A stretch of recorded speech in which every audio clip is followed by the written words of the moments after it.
Hello friends, आज इस video में हम बात करेंगे कनाडा स्टडी वीज़ा को लेकर। जैसे आप सभी को पता है कि इस समय कनाडा स्टडी वीज़ा को लेकर बहुत सारी नेगेटिव पॉजिटिव वीडियोस आपको यूट्यूब पे मिलेंगी, मगर एक्चुअल में जो कनाडा स्टडी वीज़ा का आज का स्टेटस है, आने वाले दिनों में कनाडा स्टडी वीज़ा में किस तरह का ट्रेंड रह सकता है, कितनी एप्लीकेशन जाएंगी, बहुत सारे जो क्वेश्चन है आज के समय में बच्चों के माइंड में है। आपने सुना होगा एक मार्क मिलर ने स्टेटमेंट दिया था कि हम आने वाले दिनों में कॉलेज या यूनिवर्सिटीज़ को उन्होंने इंस्ट्रक्शन दिए हैं कि इंडियन स्टूडेंट्स को थोड़ा सा कम किया जाए उनके लिए वीज़ा, और जो अदर कंट्रीज़ के स्टूडेंट्स हैं उनको भी मौका दिया जाए। इस पे भी पूरी चर्चा करेंगे कि इसका पूरा डिटेल क्या है, क्यों इस स्टेटमेंट को देना पड़ा, आने वाले दिनों में इसका इम्पैक्ट क्या हो सकता है, मार्क मिलर जो आज स्टेटमेंट दे रहे हैं उसकी वैल्यू क्या है। क्योंकि आज आप सभी को पता है कि आने वाले कुछ समय में इलेक्शन होने वाली हैं। इलेक्शन के बाद इनकी स्टेटमेंट का क्या होने वाला है, कौन सी पॉलिसीज आएंगी, कुछ भी क्लियर नहीं है।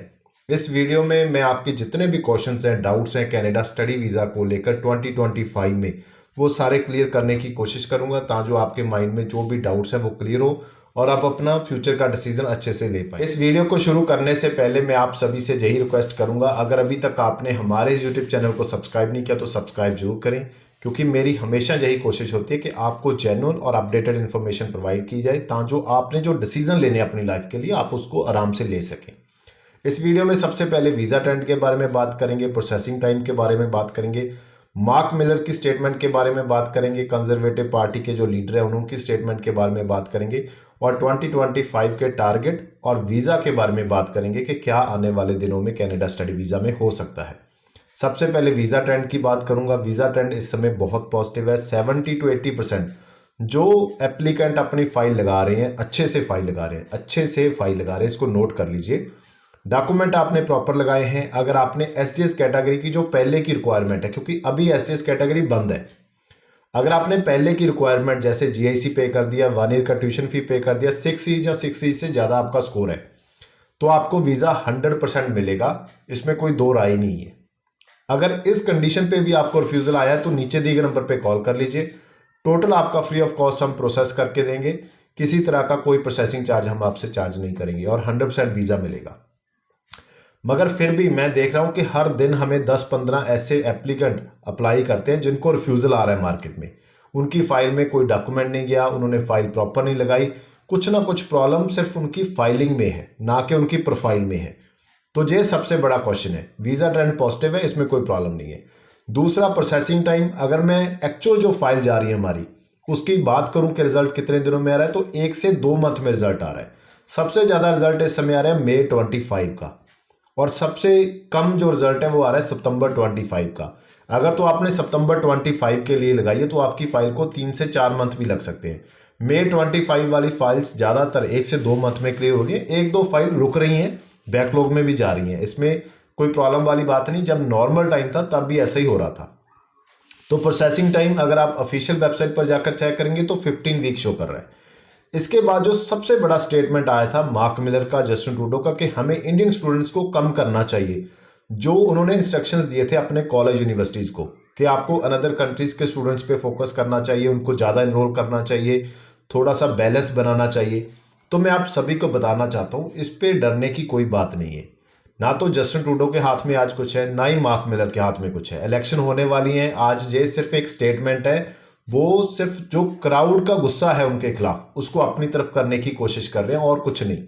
और इस स्टेटमेंट का कोई भी नेगेटिव इम्पैक्ट ना इंडियन स्टूडेंट्स पे जो वहां पर है उन पे आएगा, ना जो जहां से अप्लाई करेगा उन पे आएगा, क्योंकि ये अभी कोई पॉलिसी बना नहीं सकते, ना ही ये कुछ इंप्लीमेंट कर सकते हैं। सिर्फ स्टेटमेंट दे सकते हैं, स्टेटमेंट देने से कुछ नहीं होगा। 1% चांस है कि ट्रूडो अपनी गवर्नमेंट को रिपीट करेंगे। 99% चांस है कि कंजर्वेटिव पार्टी आने वाले समय में गवर्नमेंट बनाने जा रही है। अभी सबसे बड़ा क्वेश्चन ये आता है कि जो कंजर्वेटिव पार्टी के लीडर हैं उन्होंने जो स्टेटमेंट दिया था, जहां पर उन्होंने कहा कि हम जो पहले की पॉलिसी थी 2 से 2.5 लाख लोग को हम पीआर करेंगे, अगर उसको इंप्लीमेंट करते हैं तो इसका इम्पैक्ट क्या होगा। देखिए, ये पहले से क्लियर है कि कनाडा को लोग चाहिए। अगर वो कंजर्वेटिव पार्टी आती है तो भी उन्होंने क्लियर कर दिया कि हम 2.5 लाख लोगों को तो पीआर देने वाले हैं। अभी वो कौन से लोग हैं जो कनाडा को चाहिए। आपने सिर्फ अपनी प्रोफाइल को स्विच करना है उस कैटेगरी में जो वहां की रिक्वायरमेंट है। सीआरएस को इंक्रीज करना है, उसके लिए सभी के लिए हो सकता है कि थोड़ा मुश्किल हो, पॉसिबल ना हो, मगर जो लोग उसको करने में कामयाब रहेंगे उनको कोई प्रॉब्लम आने वाले दिनों में नहीं आएगी। और इस समय अगर मैं कनाडा स्टडी वीज़ा का 2025 का टारगेट की बात करूं तो 4,37,000 टोटल स्टूडेंट जाएंगे इस साल। सबसे पहले जो मास्टर डिग्री वाले हैं, ग्रेजुएट डिग्री स्टूडेंट्स हैं, वो 73,280 स्टूडेंट्स को स्टडी वीज़ा मिलेगा 2025 में। उसके बाद किंडरगार्टन टू ग्रेड 12 तक के जो स्टूडेंट हैं जो अपने पेरेंट्स के साथ आते हैं, 72,200 स्टूडेंट्स को वीज़ा मिलेगा 2025 में। उसके बाद जो एग्जेम्प्टेड हैं, जिनको टेस्टेशन लेटर की जरूरत नहीं है, 48,524 स्टूडेंट रहेंगे। उसके बाद आ जाते हैं हमारे बच्चे जो जिनको टेस्टेशन लेटर चाहिए, 2,42,994, यानी कि करीब करीब 2 से 2.5 लाख बच्चे ऐसे हैं जिनको वीज़ा मिलना ही मिलना है। गवर्नमेंट आपको बोल रही है कि हम 2.5 लाख स्टूडेंट्स को वीज़ा देंगे ही देंगे, जिनके पास मास्टर डिग्री है, बैचलर डिग्री है, जिनके पास डिप्लोमा है, यानी कि आपको मिलना ही मिलना है वीज़ा, उसमें कोई प्रॉब्लम नहीं है। मगर मैं आपको जो बताना चाहता हूँ, जो मार्क मिलर और ट्रूडो ने स्टेटमेंट दिया है ना, अगर इंडियन स्टूडेंट्स को हम निकाल दें तो कनाडा पूरा जोर भी लगा लेगा तो भी ये 2.5 लाख स्टूडेंट पूरे नहीं कर सकता पूरे वर्ल्ड से, क्योंकि सबसे ज़्यादा जो स्टूडेंट जाते हैं वो सिर्फ इंडियन स्टूडेंट है। और आज के समय में भी अगर आप देखेंगे, सबसे ज़्यादा अगर वीज़ा मिला है, सबसे ज़्यादा अगर पीआर मिला है तो सिर्फ इंडियन को मिल रहा है। क्यों मिल रहा है? क्योंकि ज़्यादा लोग ही इंडियन है। सबसे पहले इंडियन, फिर आ जाएंगे चाइनीज़। तो इंडियंस को बंद कर ही नहीं सकते। अगर कोई कॉलेज जिसके पास जो कोटा आया है 1000 स्टूडेंट का, मैं गारंटी करता हूं वो 100 स्टूडेंट पूरे वर्ल्ड से नहीं निकाल के लेके आ सकता।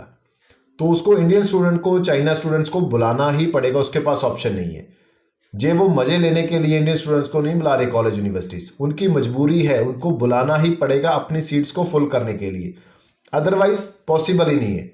मैं तो आपको ये भी कह रहा हूं कि इस समय जो ट्रेंड है, क्योंकि बहुत कम बच्चे, आप सभी को पता है कि किस तरह की कंडीशन बनी हुई है कनाडा की, बहुत कम स्टूडेंट है जो अप्लाई कर रहे हैं, मगर जो अप्लाई करेंगे वो अच्छे रहेंगे। पहले भी मैंने यही बोला था, जो गोल्डन पीरियड है, कम बच्चे जाएंगे तो ज़्यादा काम मिलेगा, हाउसिंग क्राइसिस का प्रॉब्लम सॉल्व होगा, जो महंगाई है वो नीचे आएगी, बच्चे अपना फेवरेट प्रोग्राम में एडमिशन ले सकेंगे क्योंकि कॉलेज यूनिवर्सिटीज़ के पास सीट्स हैं। पहले क्या था, बच्चे ज़्यादा थे, कॉलेज यूनिवर्सिटीज़ थोड़ा नखरा करते थे, अभी कॉलेज यूनिवर्सिटीज़ ने नखरा करना बंद कर दिया है। मगर अगर आप ये सोच रहे हैं कि मैं पैकेज कर लूँ, बाद में पैसा दूं, मेरा कोई रिस्क नहीं, पैकेज वाला बच्चा तो ज़ीरो है, क्योंकि जहां से जो भी प्रोग्राम आप लेकर चले गए पैकेज पे, जिस पे आपको पोस्ट ग्रेजुएट वर्क परमिट नहीं मिलेगा, वहां पर जाकर जब आप अपना प्रोग्राम चेंज करेंगे, जब आप उस कॉलेज में एडमिशन लेंगे जहां पर आपको पोस्ट ग्रेजुएट वर्क परमिट मिलेगा, तो आपको दोबारा अप्लाई करना पड़ेगा। जब आप दोबारा अप्लाई करेंगे आपको वीज़ा मिलेगा या नहीं मिलेगा, ये फिर डिपेंड करेगा वीज़ा ऑफिसर पे। अगर नहीं मिला तो वापस आना पड़ेगा, और जिसने आपको भेजा है वो आपको पैसा वापस करने वाला नहीं, क्योंकि उसने तो अपनी ड्यूटी पूरी कर दी, आपको एक बार कनाडा भेज दिया। तो वो बच्चे फंसेंगे, जो बच्चे जहां से बिना सोचे समझे कोई भी प्रोग्राम में एडमिशन ले रहे हैं कि पोस्ट ग्रेजुएट वर्क परमिट है या नहीं है, वो बच्चे फंसेंगे। उसके बाद वो बच्चे फंसेंगे जो वहां पर जाकर गए स्टडी पे हैं, ज़्यादा फोकस वर्क परमिट पे कर रहे हैं, जहाँ ज़्यादा काम कर रहे हैं, जहाँ वो बच्चे जिन्होंने अपनी स्टडी कंप्लीट ही नहीं की, जहाँ उसकी क्लासेस नहीं लगाई, जहाँ वो बच्चे बार बार फेल हो रहे हैं, यानी कि जो रूल्स को फॉलो नहीं करेगा, जो जिस पर्पस के लिए है वो पर्पस को फॉलो नहीं करेगा, जो वहाँ पर जाकर अपनी प्रोफाइल पे काम नहीं करेगा, अपनी स्किल्स को इम्प्रूव नहीं करेगा, फ्रेंच पे काम नहीं करेगा, इंग्लिश पे काम नहीं करेगा, उस तरह के प्रोग्राम या उस तरह की जॉब्स को फाइंड आउट नहीं करेगा जो कनाडा को चाहिए, उसको स्ट्रगल करना ही पड़ेगा। तो कनाडा में आज भी कोई प्रॉब्लम नहीं है। पीआर मैंने आपको कल लास्ट वीडियो में हमने आप डिस्कस किया, अगर 24 फेब तक का डेटा देखे, 22 तक का, तो उससे 2000 लोगों को इस साल इन्होंने ज़्यादा पीआर दे दिया। और जो 2000 ज़्यादा लोग हैं, जहाँ टोटल लोग हैं, उसमें सारे के सारे वो लोग हैं जो कनाडा में हैं, जिन्होंने स्टडी कनाडा में की है, जहाँ वर्क परमिट कनाडा में किया है। तो ज़्यादा पीआर मिलेगी उन लोगों को जो कनाडा में है। तो आप अगर कनाडा में पहुंचेंगे तो आपका नंबर जरूर लगेगा, मगर सभी का नहीं लगेगा। ये मैं चीज़ आपको आज भी क्लियर करता हूं, मैं कभी भी आपको रॉन्ग इन्फॉर्मेशन नहीं देता। उम्मीद करता हूं कनाडा स्टडी वीज़ा को लेकर जितने भी क्वेश्चन थे, डाउट थे, वो क्लियर हो चुके होंगे। आप सभी से हमेशा की तरह मैं रिक्वेस्ट करूंगा, जाने से पहले हमारे यूट्यूब चैनल को सब्सक्राइब जरूर करिए। और अगर आप हमारे साथ कनाडा स्टडी वीज़ा अप्लाई करना चाहते हैं तो हमारी कोई भी प्रोसेसिंग फ़ीस नहीं है, ना वीज़ा लगने से पहले ना वीज़ा लगने के बाद। आप इंडिया की किसी भी स्टेट से हैं, कहीं से भी हैं, किसी भी कंट्री से हैं, तो आप हमारे साथ ऑनलाइन प्रोसेस कर सकते हैं। सिंगल विज़िट करने की ज़रूरत नहीं, हमें कोई भी हार्ड कॉपी नहीं चाहिए। किसी भी तरह का आपको विज़िट करके जहाँ पर अपना पासपोर्ट सबमिट करने की, जहाँ से अप्लाई करने की ज़रूरत नहीं है। आपके घर बैठे आपका पूरा प्रोसेस कंप्लीट करवा के देंगे। थैंक यू सो मच इस वीडियो को लास्ट तक देखने के लिए।